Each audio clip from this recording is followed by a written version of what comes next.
माझ्या तमाम मराठी बांधवांनो, भगिनींनो आणि मातांनो, आज महाराष्ट्राचा विकास आराखडा सादर करताना मला खूप आनंद होतोय। पण त्या आराखड्याबरोबरच जर आपण सौंदर्यदृष्टी संदर्भात काहीच बोललो नाही तर त्या विकासाला काहीच अर्थ नाही।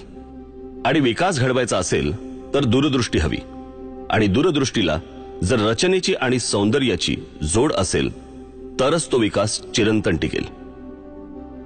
एक उदाहरण देतो, मुंबईतल्या छत्रपती शिवाजी टर्मिनसचं। जवळपास 125 वर्षापूर्वी ब्रिटिशांनी हे स्टेशन बांधलं। 125 वर्षापूर्वी या शहराची लोकसंख्या कितीची होती? आज या मुंबईमध्ये एवढे लोंढे आलेत, पण आजही हे स्टेशन टिकून आहे। का टिकून आहे? कारण त्याची रचना सर्वोत्कृष्ट आहे। आणि रचना कधी सर्वोत्कृष्ट होते? जेव्हा त्यात सौंदर्यदृष्टी असते। छत्रपती शिवाजी टर्मिनस नंतर आपण अनेक स्टेशन्स उभारली, पण त्यात ना दूरदृष्टी आहे ना रचना, नुसती भकास आणि उजाड। स्वातंत्र्यपूर्व काळात बांधलेले हे ब्रिज पहा।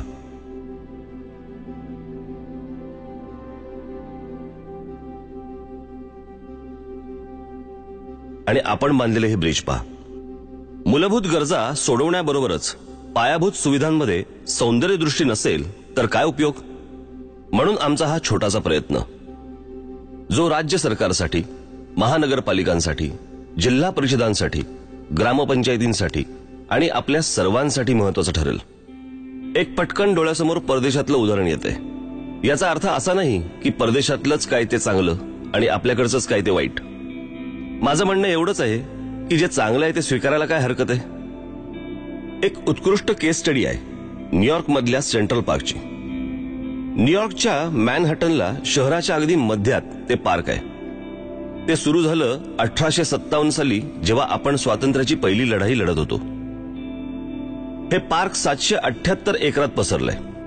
म्हणजे आपल्या मुंबईच्या शिवाजी पार्क एवढी 28 ते 30 मैदानं बसतील एवढं मोठं पार्क आहे ते। नागरिकांनीच पुढाकार घेऊन ते सुरू केलं, राखलं, आणि आजही न्यूयॉर्कच्या गजबजाटात ते पार्क स्वतःचं सौंदर्य टिकवून आहे। कोणा एकाची मालकी नाही की अतिक्रमण नाही। इथे दाट झाडी आहे, प्राणी संग्रहालय आहे, तळं आहे, पक्षी निरीक्षण केंद्र आहे।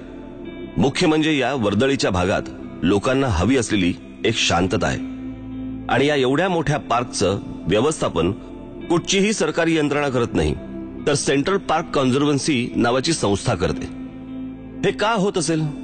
कारण ते पार्क लोकांनी उभारले, ते इतकं सुंदर राखलंय की ते लोकांना आजही हवंसं वाटतंय। त्या तुलनेत आपल्याकडे काय आहे? आपल्याकडे पण मुंबईत एक पार्क आहे, बोरिवलीचं संजय गांधी राष्ट्रीय उद्यान। वन विभागाच्या जमिनीवर हे पसरलंय। बरं, हे जंगल किती अवाढव्य आहे माहितीये?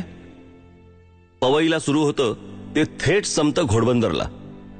हे जंगल किती पसरलंय माहितीये? ते आहे 104 चौरस किलोमीटर्स।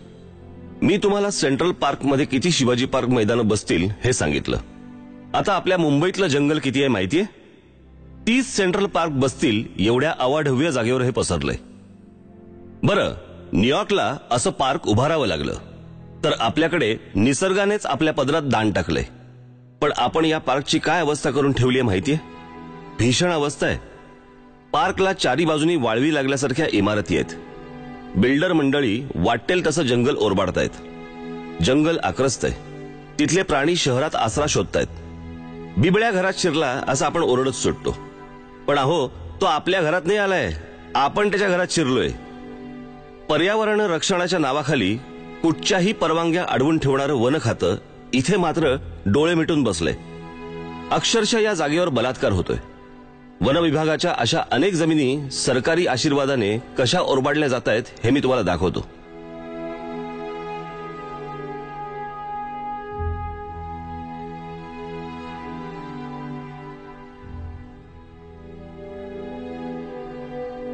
पाहिलं? याचं कारण सेंट्रल पार्कवर जसं लोकांचं लक्ष असतं तसं आपण ठेवत नाही। इथे आपलाच रेटा कायम ठेवला पाहिजे, कारण सरकारने तर बिल्डरांना आणि खाण माफियांना ही जंगलं आंदणच देऊन टाकली आहेत। अशी जंगलं सुंदर ठेवणं शक्य नाहीये का? शक्य आहे, पण आपल्याला दृष्टिकोनात बदल आणावा लागेल। या जंगलांना, या नॅशनल पार्क्सना आपलं मानावं लागेल। एकदा हे झालं की ही जंगलं आणि ही पार्क्स जगातली सुंदर पर्यटन स्थळं होतील. हे झालं बोरिवलीच्या नॅशनल पार्कचं. मी तुम्हाला अजून काही उदाहरणं देतो. या आपल्या राज्यातल्या वनजमिनींची बिल्डरांना आणि खाण माफियांना हाताशी धरून सरकारने कशी वाताहत केली आहे ते दाखवतो. आपल्या कल्याण डोंबिवली जवळच्या शिळफाट्या जवळची जमीन दाखवतो. त्याचं काय केलंय ते पहा एकदा.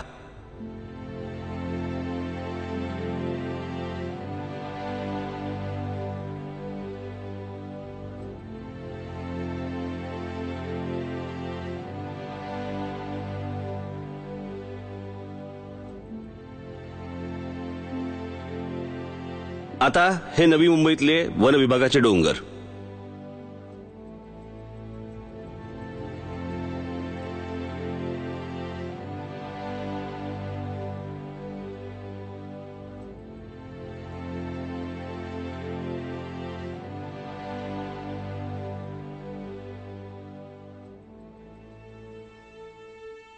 असं संपूर्ण महाराष्ट्रभर सुरू आहे. हा विध्वंस तुम्ही पाहिलात. आता हे पहा, हे कचऱ्याचे ढीग, खड्डे पडलेले रस्ते, बुजलेले नाले, अनधिकृत झोपडपट्ट्या, खोटे परवाने देऊन रिक्षा किंवा टॅक्सी शहरभर फिरतायत, अनधिकृत रेशन कार्ड दिली जात आहेत. आज महाराष्ट्रातल्या शहरांची ही परिस्थिती तर ग्रामीण भागाची काय असेल? ग्रामीण भागातील विद्यार्थ्यांचे हाल बघा काय होतात ते. एखादं अधिकृत काम करायला गेलं तर 100 अडचणी येतात, पण अनधिकृत काम करायला काहीच अडचण येत नाही. पण या सगळ्याला जबाबदार कोण? फक्त लोकप्रतिनिधी आणि प्रशासन? नाही. दुर्दैवाने आपण सगळेच जण या दशावताराचे साथीदार आहोत. आपण जर सुजाण नागरिक असल्याचं कर्तव्य पार पाडलं तर भ्रष्ट आणि कामचुकार अधिकाऱ्यांची काय बिशाद. त्यांनी आपल्याला गृहीत धरलंय. हा त्यांच्या इतकाच आपलाही दोष आहे. पण याचा विचार कोणी करणार नाही, कारण या सगळ्याकरता दूरदृष्टी असावी लागते. पण दुर्दैवाने ती दृष्टीचाच दिसत नाही. बरं, ती आपल्याकडे कधीच नव्हती असं नाही. आपल्याला आपल्या विचारात बदल आणावा लागेल. हे शहर माझं आहे, हे राज्य माझं आहे, ही भावना रुजवावी लागेल. मुळात आपण आपलं घर सोडलं तर बाकी कशाला आपलं मानतच नाही. रस्ता महानगरपालिकेचा, माझा नाही. स्टेशन रेल्वेचं, माझं नाही. शाळा जिल्हा परिषदेची, माझी नाही. एसटी सरकारची, माझी नाही. आपण आपलं घर जसं ठेवतो तसं आपला घरा